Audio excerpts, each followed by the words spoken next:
Good, and we are live. All right. Cool. So, Oliver, pleasure to be here with you. Cheers, mate. Cheers, mate. First of all, so to include everyone, it's been basically we spent a week, almost like a week together, Yeah. hanging out, training. You kicked my ass, although you were nice. I mean, you took care of me, gave me some wonderful tips. Still, you're just way beyond me. We are in Dublin. We trained at SG Tala because Dublin is closed. Yep. And today we had a session with Coach Owen Rohde, Yep. officially the striking coach of Conor SPG. McGregor. Right. And we're here actually next to that gym's close enough. Yep. So how was the week for you? What can you say about it? So it's been great. First of all, as I expected. Yeah. Since the gym was closed. Right. So they were gonna open up their new location, and we thought it would be open when I get here. So yeah, well, we've had some good rounds and a lot of interesting discussions. True. So it's been a good week.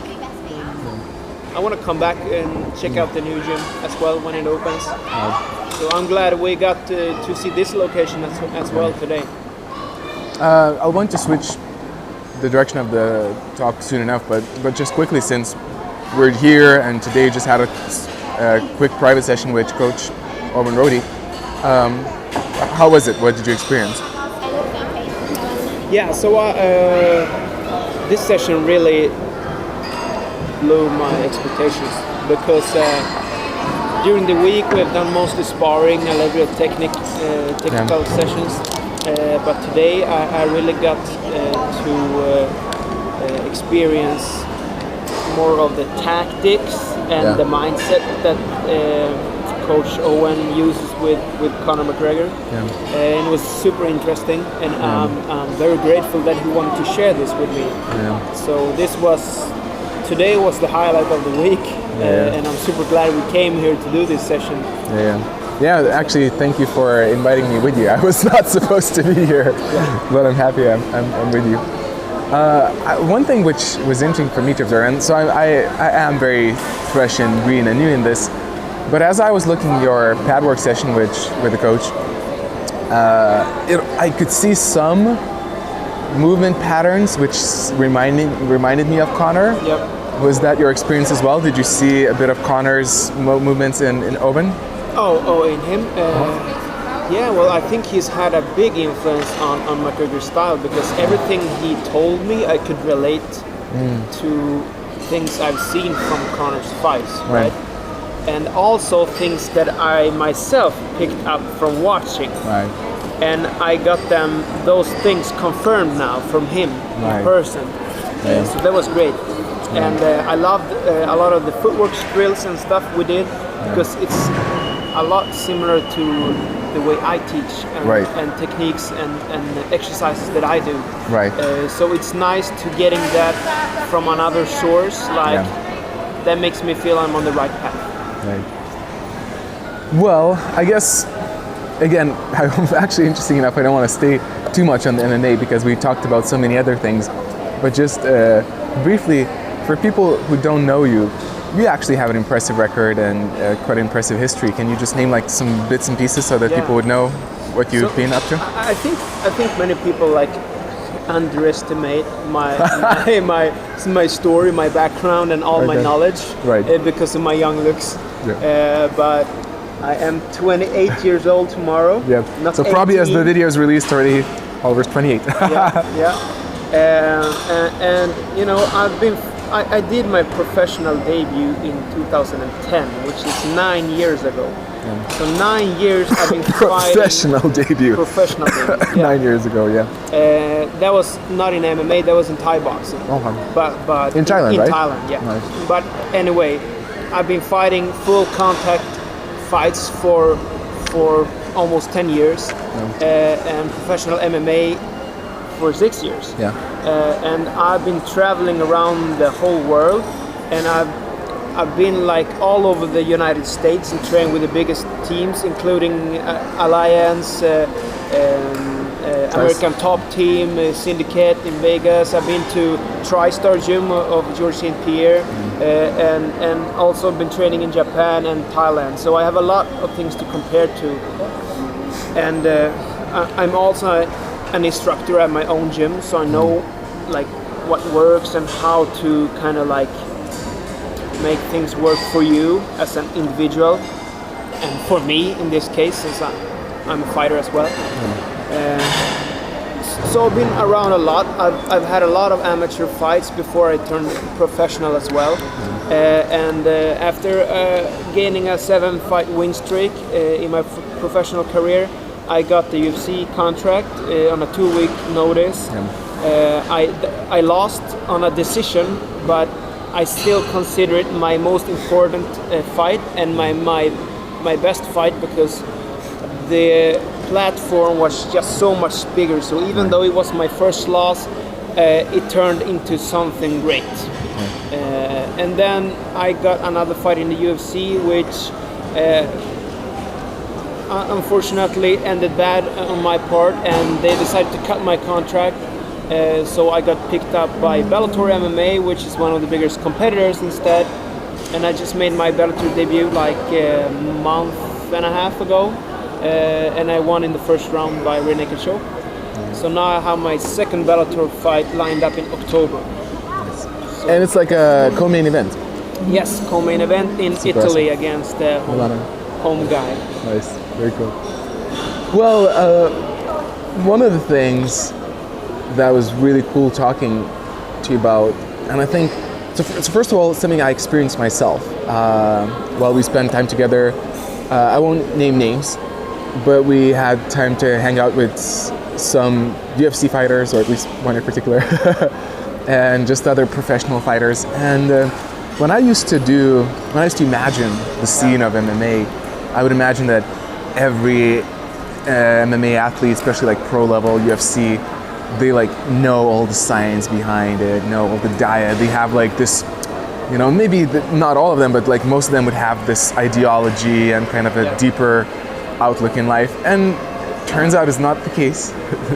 Right, pretty much the opposite, I guess. Not necessarily the opposite. I am blown away by how many humble, nice individuals I meet. Like yourself, pro MMA fighter with such a huge career, and you're like one of the coolest, nicest people I met. And you could kill me if you decide. If you would want to kill me here right now, it'd just like take you, I don't know, 10 seconds. And I could not do anything about it, but you're a great guy.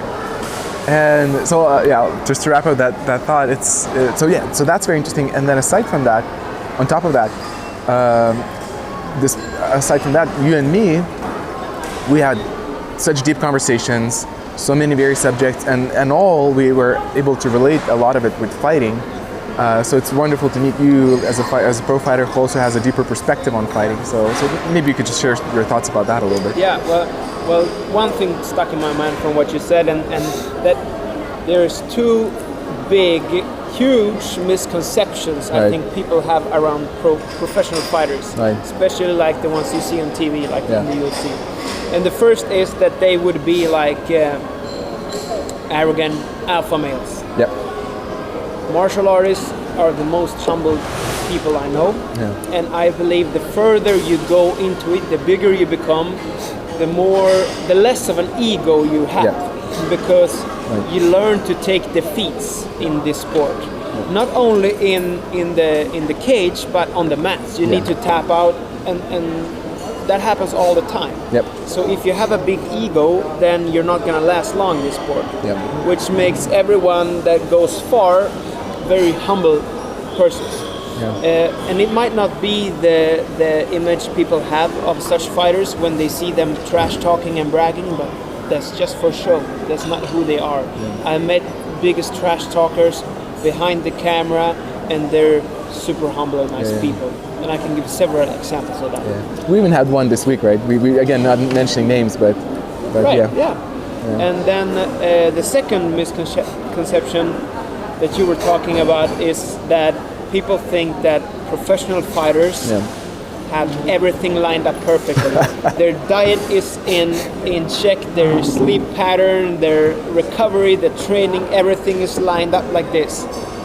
And there's a very small percentage that actually goes all the way like that.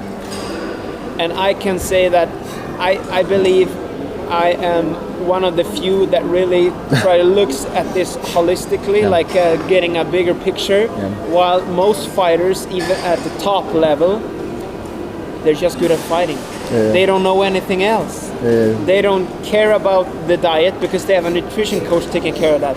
They don't care about scheduling the training or knowing how the body works, the anatomy. They have a massage guy or a physical therapist and a strength and conditioning coach. They have other people to take care of that. So they don't have to know anything except for fighting, which is the only thing they know. And this is more common than most people think. So having this kind of intellectual conversations with the regular UFC fighter, I don't think you would have as many as you think.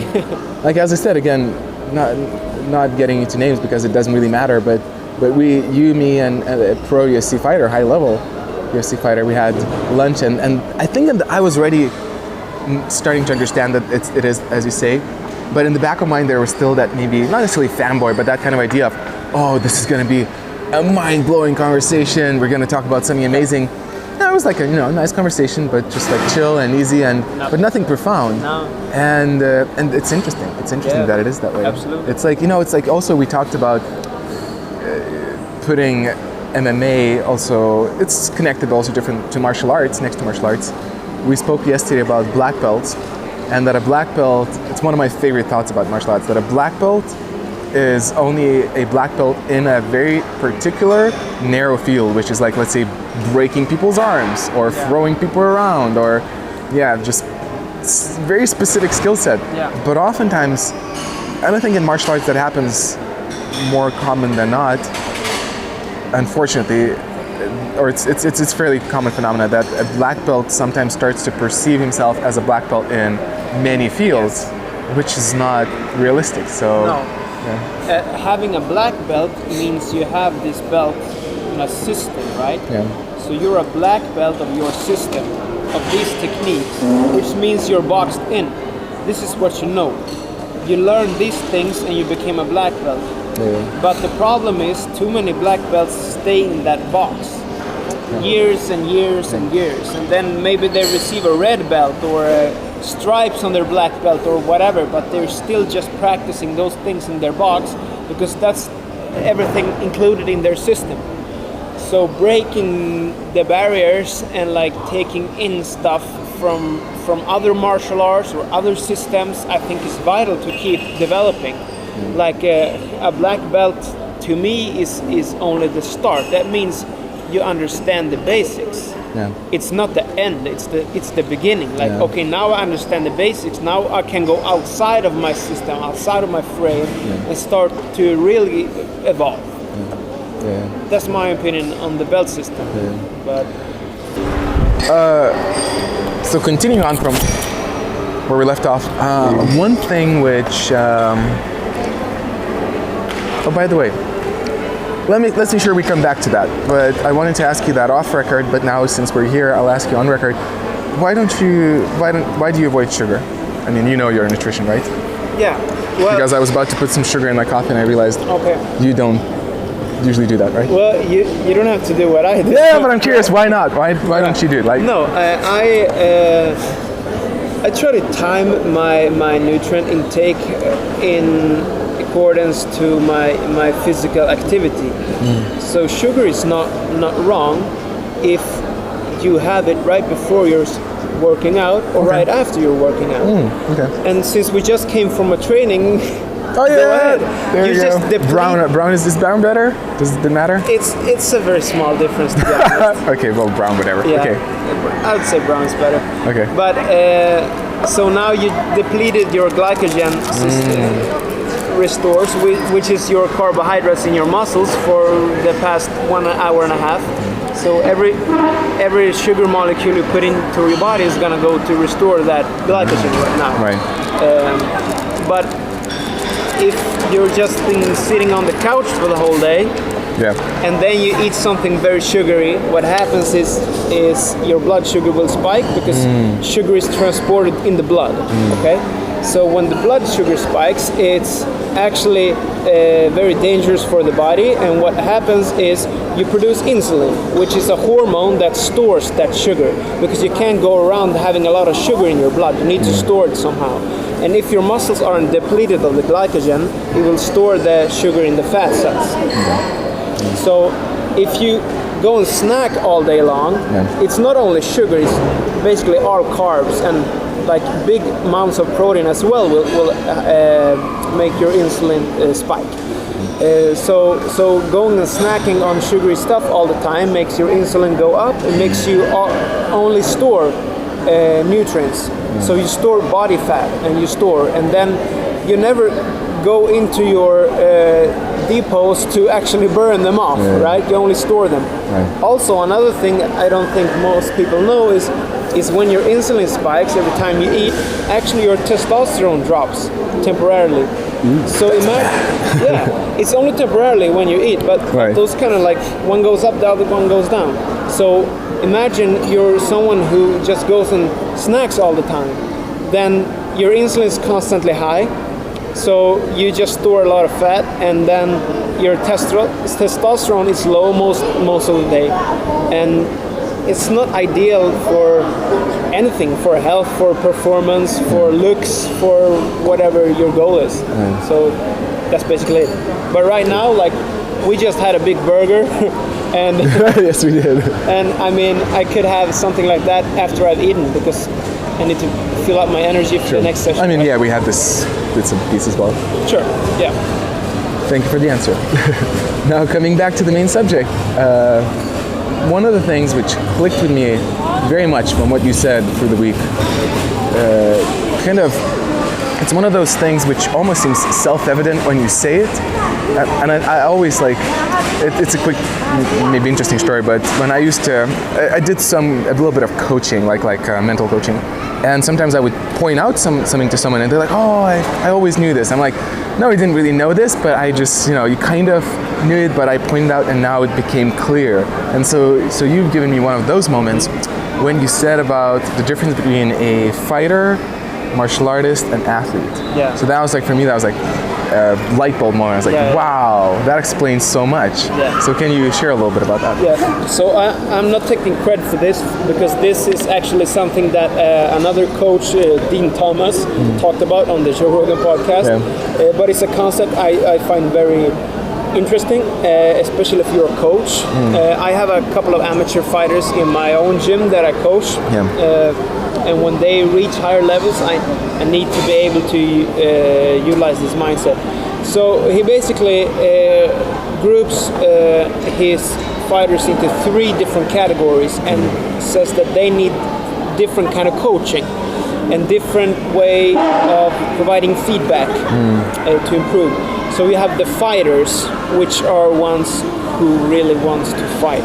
Like, they don't care much about sport or rules or nutrition or the art, but they want to fight. Like, they're in for a challenge and the excitement, the adrenaline rush, so to speak.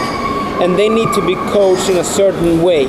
Then you have the martial artists, which approaches it more like an art. So they're being artists, and they want to perfect their art, they want to become better. Oftentimes they look at the long process and not the quick results. So they're not stuck to their wins and losses, but actually just improving their art, getting better. So these type of fighters often need more detailed feedback. They need to hear exactly what they're doing right or wrong, using the left or right arm, higher, lower, small and details like to this. To put in a quick note, that's probably both you and me, right? Yeah, I'd say so. I am absolutely that. But please continue. That's why I was like, whoa. Right. And then we have the athlete, which is someone who's very physically gifted. And they could probably be great at any sport they chose, but they happen to end up in martial arts or in MMA. And the athlete needs to be coached in a certain way that makes them feel powerful and good using their physique. Makes sense. For me, the martial artist part made such big sense, because that's something I struggled my career is short so far, but it's kind of intense. I mean, like even I did like a 6-month training camp and whatnot. But then through it, and I'm also very self-aware. I always want to achieve the most in the shortest time, being productive. And also I'm always observing. So what works, what doesn't work. One of my favorite, I call it a pillar, like a sentence which guides me is the right path is the one which works. And that can be, also relying on what you said, that can be different for different people. What works for me doesn't necessarily will work for another person. Yeah. But then when I was training, and that happened through many different occasions, like even before my Portland trip, the jiu-jitsu I trained, the MMA I trained, I would sometimes get frustrated because now that you said it, I can actually even define it or put terms on it. I mainly was coached by fighters. Yeah. And then they are fighters, they are coaching others as fighters, and that's not my way to go. Right. And I would be frustrated because I'm like, I want to know exactly what I'm doing, why I'm doing, like right. Why does it work? Why not this? And it's just like, I want to know. It's like measure 8 times and cut once versus cut 8 times and then, just realize that you messed it up. Sure. So that's kind of my approach. And I'm happy that Coach Kavanagh, he seems to be a martial artist from what I perceive, from what I see. So I'm like, oh, this is the coaching I want. Yeah. Also, Matt Thornton, the founder of SBG, he seems to be a martial artist as well. I'm like, I love it. Yeah. But then every time I get into a fighter's coach training, I'm like, I feel like I'm learning something, but it's just like so unsatisfying for me personally. And it just gets me frustrated. So I'm happy now I have a definition. It's not that I'm broken or that it's like that person is wrong or I'm wrong. No one's wrong, it's just different, right? I think also it's important to be your own, you are your own best coach.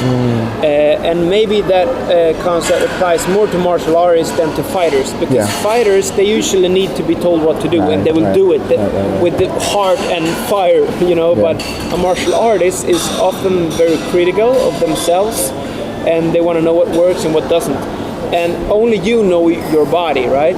So when you are in a training session, for example, because I've been doing this now for 10 years and I've been in a lot bad training sessions and training with bad coaches as well, but I still need to know what I'm working on, so I need to have that at the back of my mind.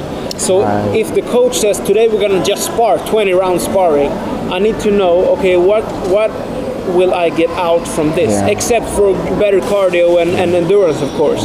But okay, I need to work on my jab today, or I need to work on confidence in my shielding, in my blocking, or whatever it might be.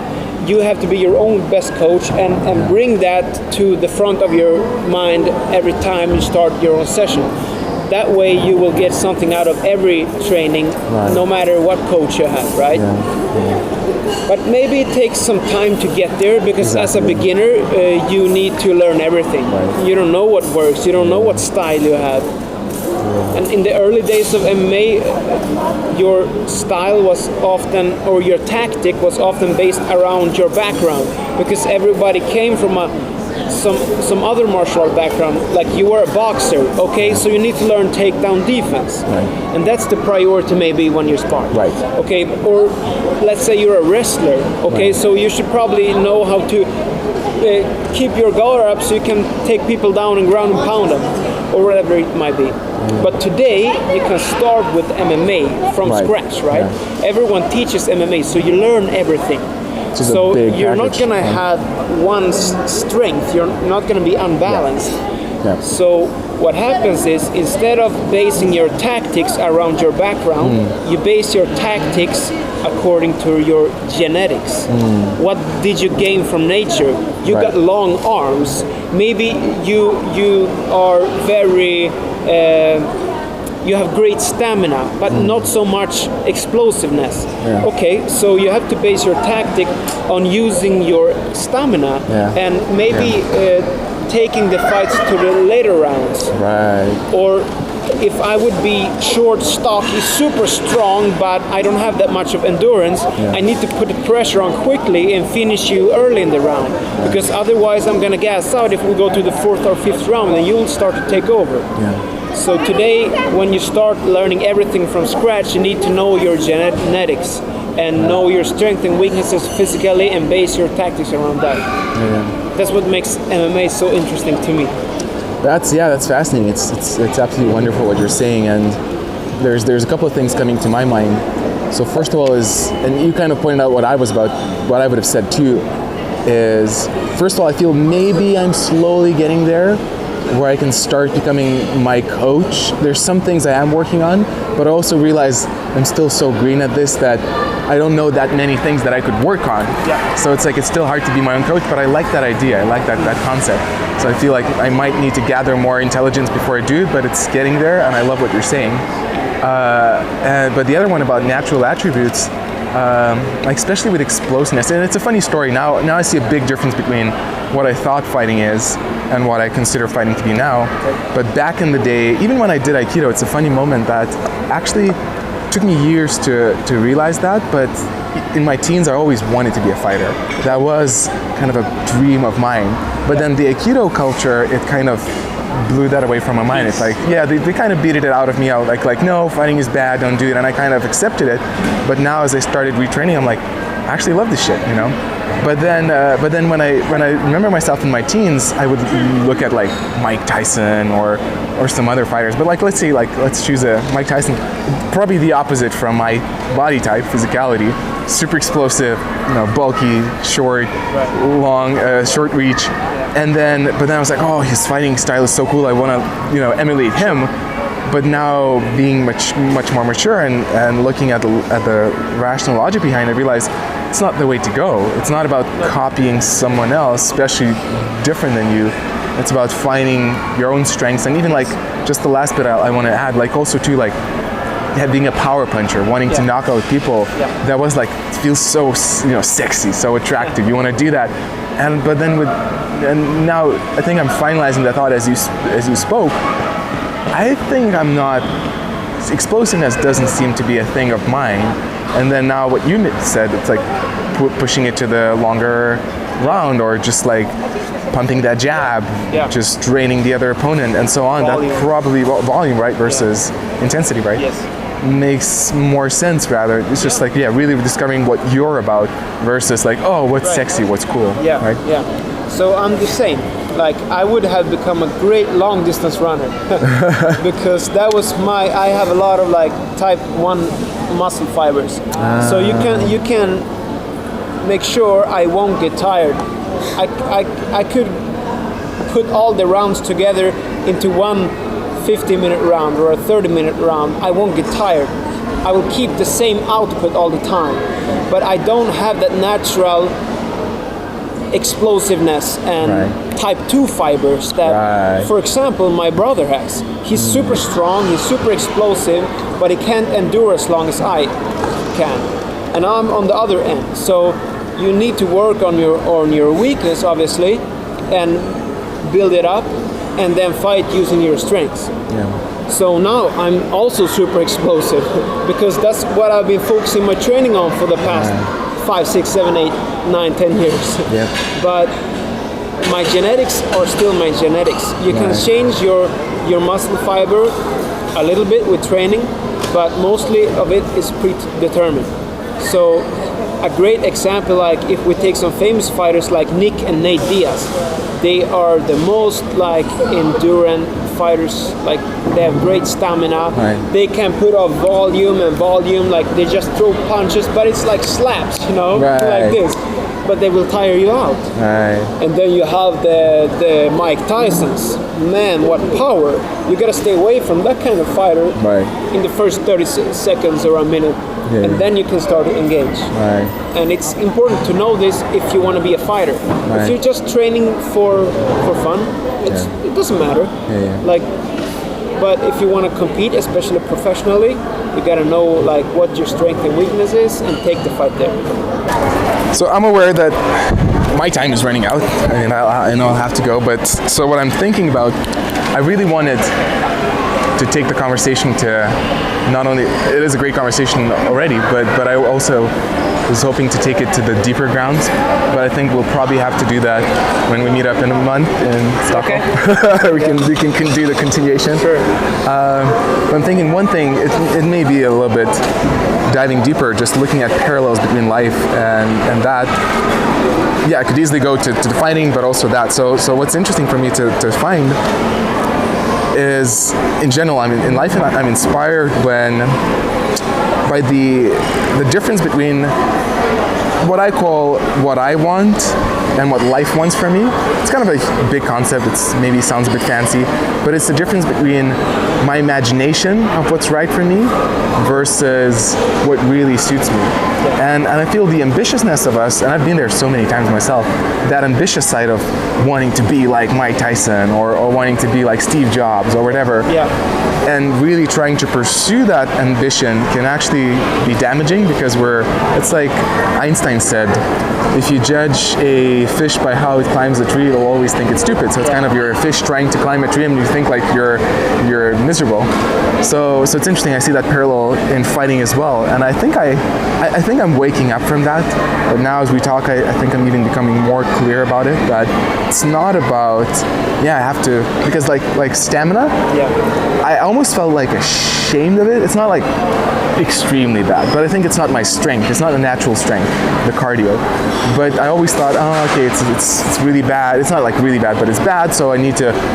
It says something about me, and I need to work it back, and so on. And I, as you said, I think I need to. Temporary though. Right. If you don't use it, you lose it. So. Right. But at the same time, I feel like I definitely need to push it up. But most likely it'll never be like my superpower. So it should be like balanced out, but I should rely on my superpowers versus trying to compare myself to others and being a match for everyone. At the stage you are at, I think you shouldn't analyze it too much. Oh, okay. Honestly, I think you should just train and you should just train and spar and it will come to you. You don't find these answers by searching for them, they come to you. You're gonna see what works, what your advantages are over your opponents when you spar in the gym. That's on the mat. Right. That's where it happens. That's where the knowledge comes. You can analyze and do tests and stuff, but going into the gym and actually doing it, gradually you'll start to realize, they often get tired here when I'm good, or I often win in these kind of situations, and it's probably something I like to say it as a semi-joke. It's probably something I don't want to hear, but I think I need to. Yeah. So I mean, especially like already what you said, but also plus what I will ask. Well, that's the thing. Like we talked about this yesterday. Also, we always want the answers. We want the blueprint. Right. Especially the martial artists. I mean, like. Yes. Before we actually get there. Right. We want the answer before we get there to the question. Right. So in Japan, for example, the culture is totally different. Right. In Japan, you learn by doing. So you never ask questions. If you go to a traditional karate dojo, you don't question your sensei. You're just doing, and they are confident that you will gain the answers. They will come to you from training. Right. But when Westerners come to the dojo, they ask thousands of questions because we want to have the answers before. Right. Yeah. Absolutely. Yeah, it's again very true what you're saying, and it seems like it's the right time for me to hear that. I think I'm intuitively coming to that conclusion already, like bit by bit. So it's really good for me to hear it clearly said. Like even today. Even today I had two kind of moments related to what you said. So one was when we were doing the session with Coach Owen Rohde, and some of the jiu-jitsu moves we did at the end, they were pretty complicated for me. I mean, I haven't done most of the parts, and it was like a long transition for me. But then, and then I realized I was struggling with it on a certain level, but then at a certain point I was like, oh, I like this, I see where I could use it in some of the movements. Some of the movements I was like, okay, I'll need to see this again. But there was at least one moment I was like, oh, I could put that in, or what you said, even more so specifically, like you showed me the the escape from from Mount Top, or Mount Bottom, and I was like, it just clicked with me.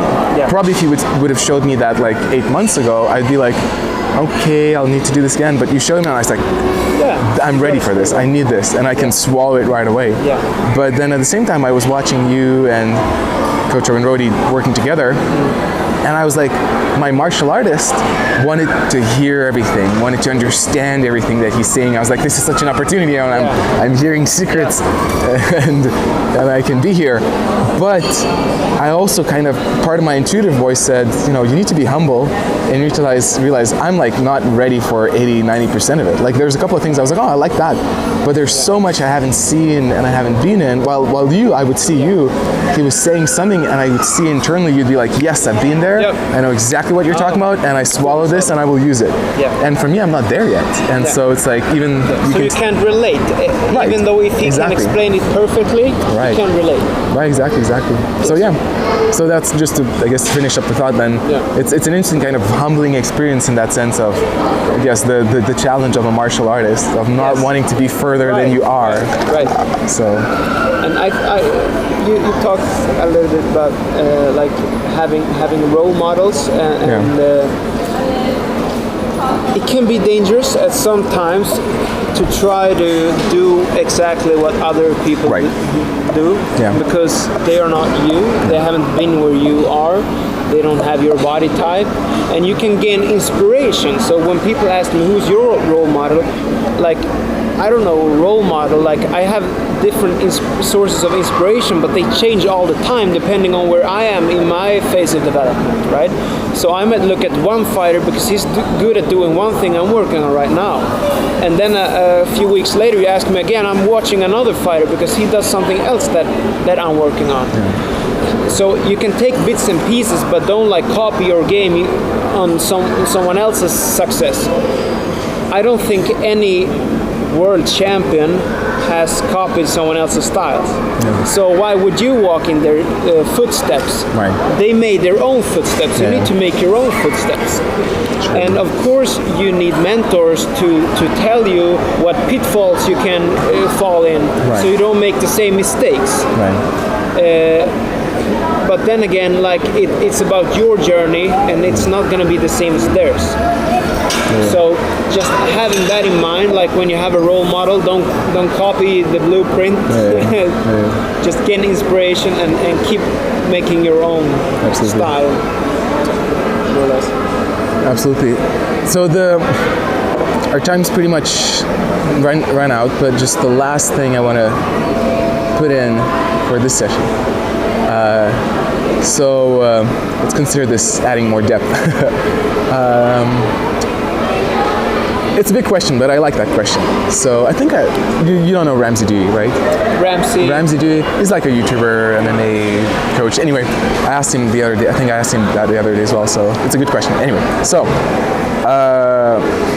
if you could send a message, let's say it's on Facebook, Instagram, or every platform, email, and you'd know that 90% of humanity will receive that message, and it doesn't mean they will believe it, but they will listen to it and they will really deeply consider it. But it has to be like a fairly short message. Okay. So what would your message be? What would your advice or suggestion? What's that most profound thing you'd like throw at someone if you'd have that limited option? Well, it's easy to like just give a message or tell people what to do, but then comes how. Right. How are you supposed to do it? Sure. Okay, that's another question. Right. But for me, it would be something like one of the biggest problems I believe in today's society is people compare themselves too much, especially with social media, where you only see highlights of other people's lives. Absolutely. So you see the best days they're having, and you're sitting there scrolling through your feed and comparing, like, thinking my life is shit. Look at these. They look so beautiful. They look so strong. They look so healthy. And you're just seeing the things they want you to see. And in my experience, usually people posting most salads pictures are the ones that eat worst, the worst. Oh wow! And the opposite, like if you're going to the gym and taking a gym selfie, that's like a celebration because you usually don't go to the gym. Right, exactly. So you gotta have that mindset and not compare yourself to other people. I think most people would be happier, honestly, without social media. But yeah, like letting go of the comparison and not being too concerned what other people will think or how they will judge you. So that's another thing I see, like how people switch personalities, being in different environments, and they're like completely different persons just to fit in. But be yourself, like know yourself. So if I should put this into one sentence, I would say spend more time with yourself. Not being alone, be with yourself. Okay? You're never alone if you're with yourself. But actually learn to know yourself.